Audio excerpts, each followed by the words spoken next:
Hello and welcome to another Cards on Cardboard digital review. Today we're looking at Puzzle Strike Bag of Chips on Steam. Now this is a digital version of the board game Puzzle Strike, which is a kind of deck building game by David Sirlin.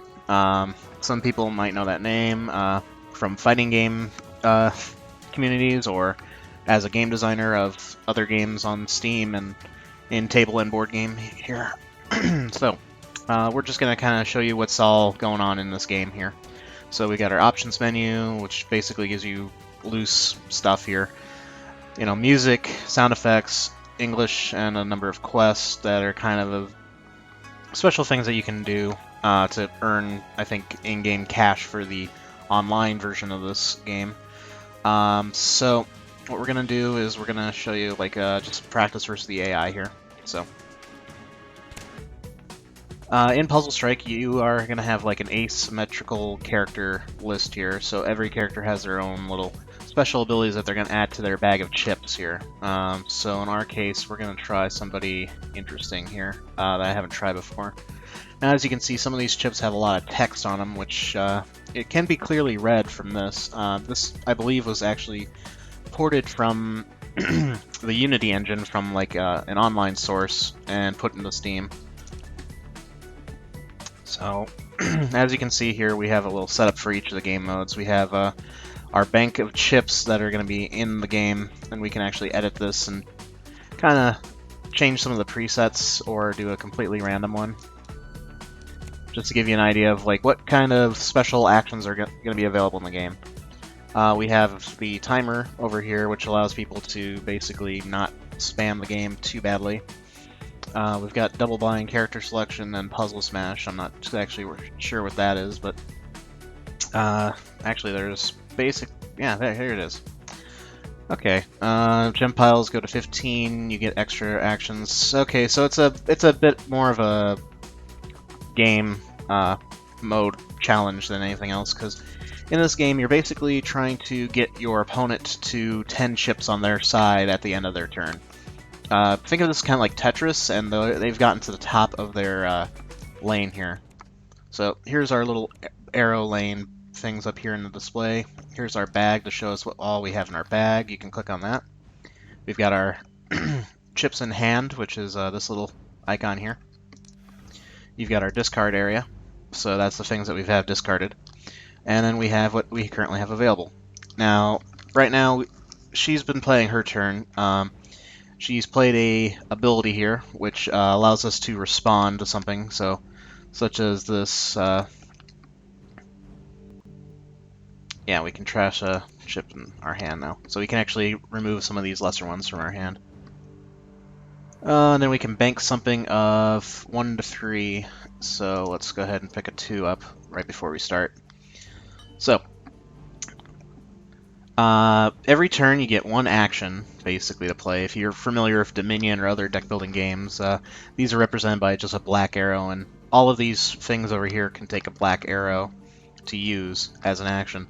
Otherwise, there are some of these abilities that have colored arrows, which are specialized actions.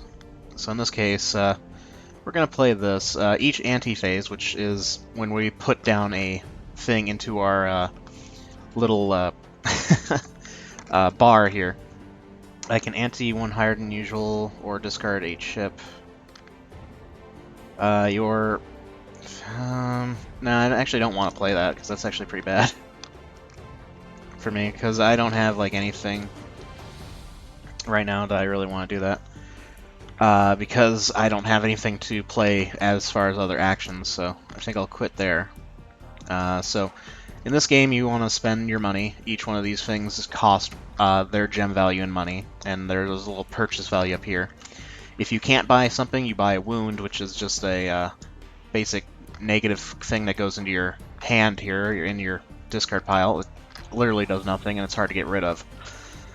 So as far as the interface in this game, you got your left clicks to do just about everything, but you also have your right clicks to kind of zoom in on everything that's available here. I can't see her discards, can I? But I can always look at like whatever chips are in here to get a better idea of which these are. So that way you can always read the text. And that's like a really great thing for this game going in.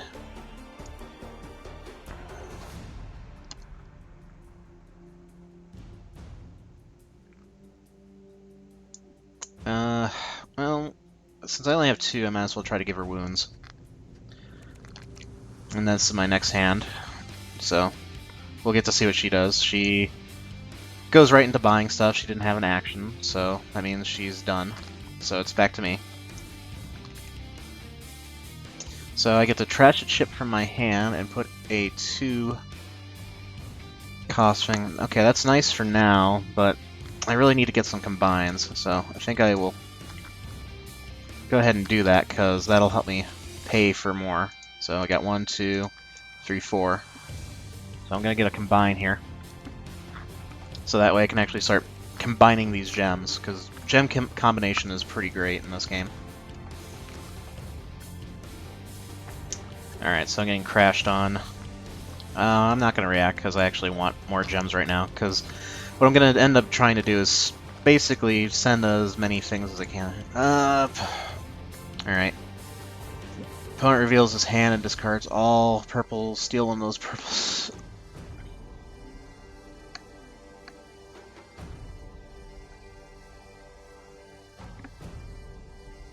I don't have rigorous training. Was that a thing in my discard that I had, or in my bag? I guess pass. Yeah, I guess that's how the logic of the game kind of works right now, as I have all this stuff. So this one I actually get to combine 2 of these gems into a higher value gem, but it also costs me a money. But when I crash that over, it'll count as 2 for breaking the gem up. And what I'm going to do is I'm going to kind of let her keep doing stuff like that to me, and then I'm going to crash a big one at her. So, actually I'll show that how it works out now. So I'm going to choose to crash this big gem here. It's going to split into 2 little things, and then 2 go to her. She can react by playing another crash to send things back at me. That, or we finish it up. Now, this is one thing I'm kind of annoyed at. I really wish they would show you what you had. Thankfully, they have it up here. You know, I have $6 to spend. So, I will go ahead and buy something that's going to help me out for 6. Combos are hard. If this is the only action you play this turn, you gain 2 different ability chips from the bank at the end. Not sure if I want that. Stolen purples. Yeah, actually, that's not a bad idea. And then I got $2 left. I'm gonna take another It's a Trap. Because It's a Trap is actually one of those abilities that gives me more ability to do things. So, hoping to get purples. I don't have any. Draw an extra chip and crash one in your draw pile, which that hurts me a little bit. Because every turn we're constantly getting one to our bank here all the time. So what you kind of want to do is you just want to kind of keep hitting them hard. Oh, I have a revealed hand. Wow, interesting. Alright, so we'll do It's a Trap. And I'm gonna go ahead and put like put one on Stolen Purple. I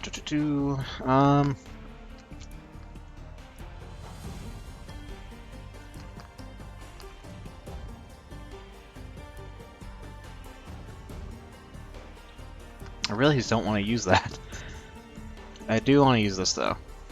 So I'm going to trash this and grab a 2.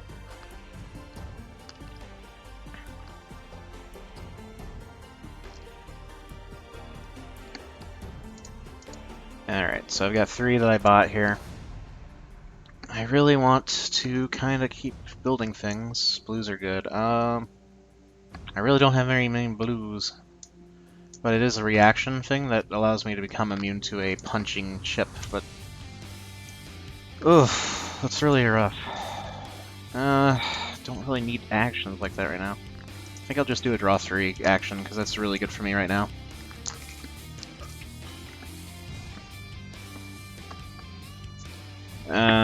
So, obviously this game has some interesting, like, background music and stuff right now. Do I have anything I can react?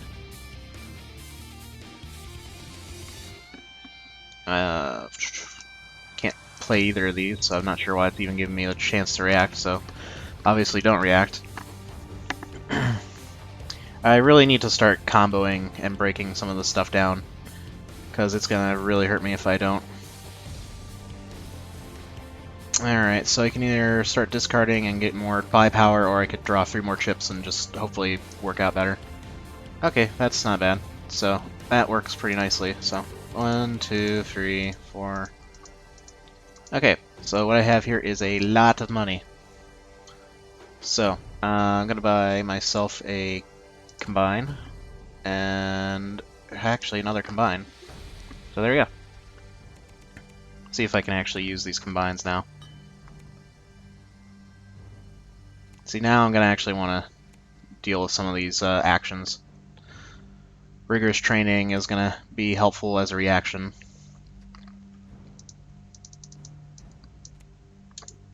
Can I actually... Oh, I can't use that. Yeah, in this case I'll actually use a crash. So that nullifies out one of her things. And she's stealing my combine. Alright, that's real annoying.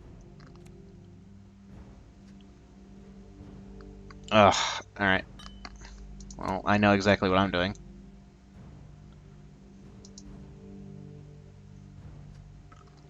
Unfortunately, this is not the best way of kind of winning this game, obviously. Oh, I'll buy another crash gem, because I'm going to need to start sending stuff over to her.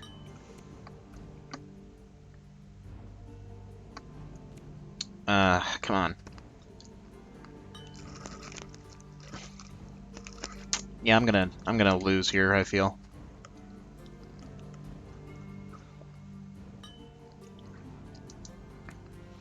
Alright, let's combine. Let's draw 3 and hope we get lucky. Let's combine again. Oh, we can't. Oh, we use our action already. Alright, sorry folks. I'm goofing pretty badly here. And we're probably not going to do so well unless we get some crashes. Okay, wow. That's actually not that bad for us, because we can actually send over a nice big gem at her now. I mean, we're going to cost us a little bit in wounds maybe, but here's hoping that we actually do pretty well. Yeah. We'll use rigorous training. And we'll trash this. Alright, so let's just keep upgrading our stuff here. Alright, so we're going to combine. And we're going to get our highest total here. I'm going to do it again. Make a really big one. And we're going to send that right at her. So now we're making our way again. So we got something we can buy for 1. I can either put a useless thing in my bag, or I can get a wound. I would rather have a useless one.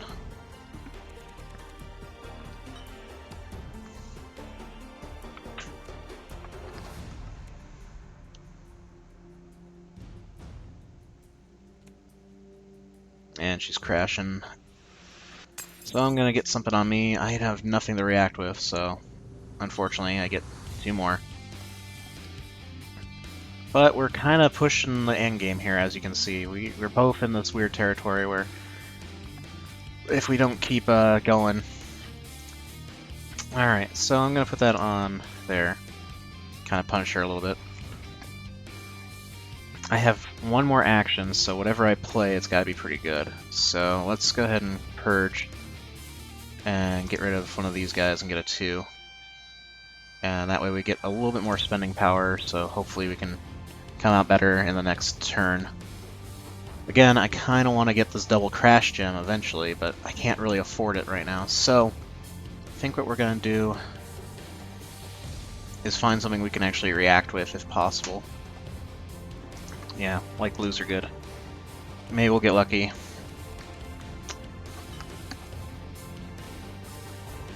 Alright, we have a crash gem, but it's not going to be really much to help us out if she starts sending stuff our way. We're really wanting to build for that double crash gem because we will be able to heavily utilize a double crash gem when we start combining our stuff. Alright, that's kind of a misplay on the bots thing here, in my opinion. Oh, maybe that's why. Okay, well, obviously I can't really react to that. And I think that's game, folks, because I think I just ran out of turn options. Yeah, that's harsh. So, I can't get rid of everything, because I'm already over my limit. Yeah, I got nothing. And action phase. And that's it. That's game over. Alright, yeah, I'm pretty bad at this. Let's randomize the bank and try again. So, again, it's a deck builder. In the most easy sense. Now, this does have online play. Which is great to look at. Actually, we'll just go back out and we'll quit the match here. So you got your quick match online where you can find a quick game, or you can find something special, you can work on a custom game, or you actually have these quests, as I was saying. They give you some ability to kind of, I don't know. In the online version, what you did is you actually earned these secondary currency down here, which you could use to buy new things in the game. In this one, it looks like you can actually redeem them for new Puzzle Smash options. You've got your little FAQ there for your profile, where you can see how many plays you've won with characters online and stuff. You got your leaderboards to see who's the best person online. You got the expansion character DLC option here, which pops up a window to get you another set of these characters. So as I will put in the blog and in the description here, the game itself is about $15 for the base game, and the downloadable content is a whole nother cast of the same characters for about $15. Sometimes you can find this on sale on the Steam sales, so hopefully you get lucky there. You also have like your little news section over here, which is kind of interesting. Now, when I can actually get a copy of it, I will be doing a copy of Yomi. You also have a chat here, apparently. So we'll cover that in a later video. For now, I'm just going to show you maybe probably one more match versus the AI here, just to give you a clue that I might actually know what I'm doing. And, you know, just hope for the best. And like I said, you can open it up to like 3 players here. And what you do with a 3-player game, you know, it's basically goes around in a circle. You're crashing one person, you're crashing another. And the way the original game had it, the person who had the least amount of chips in their area when the first person goes out actually wins. So we're going to do that. Get 2 more. Alright, so 1, 2, 3, 4, 5. Oh, you better believe we're getting a crash gem. Or a combined gem. So we have just a scratch up here, which is available. Each opponent gains a wound or trash wound from your hand or discard pile, and gain an action. So I might actually use that later on. Oh, these ones give me a lot of interesting options here. So I've got this, which is trash a chip from my hand, and this is going to keep me building stuff up, so I actually might use this on my standard 2 gems. It does say gain, though, so I actually will be losing stuff and not getting anything in my hand, so unlike this character. Oh, that's really rough, but I can actually do this and gain 2 more money, which is going to be great. I'll do that. So I have 3 money, so that's enough to get me some more stuff here. Let's go some... Oh, actually, this is going to pick up a train day and just a scratch. So there we go. There are unlimited buys in this game, I believe, so it doesn't really matter how much money you have for doing the buys. I know in Dominion and other deck builders, sometimes your ability to purchase stuff is limited. Thankfully, I think this is a interesting way of doing it, because I don't like that kind of ruling, honestly. Alright, that guy's building a lot of chips up. Alright, so we'll go ahead and combine stuff. I have no more actions to do, but now I will go ahead and get my $3 here. Oh boy, $3, what do I do with that?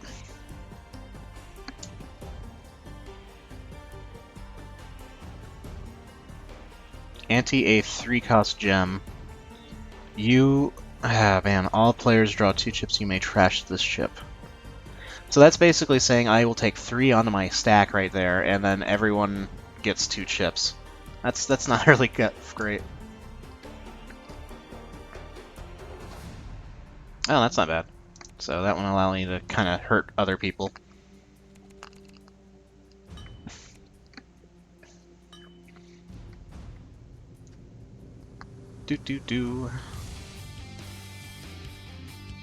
And you see what I can do is later on I can utilize these extra banner things here. And what I might actually do is use this Martial Mastery on this chip damage and get myself an axe kick instead, because that allowed me to keep playing these vanilla bannered looking things here. And yeah, let's do that and take an axe kick. Alright, and then we'll play this as my main to draw 2 more. I have no more I can do, but I can at least buy some stuff here. So for 5, let's buy a 3. That's probably the best use of my money.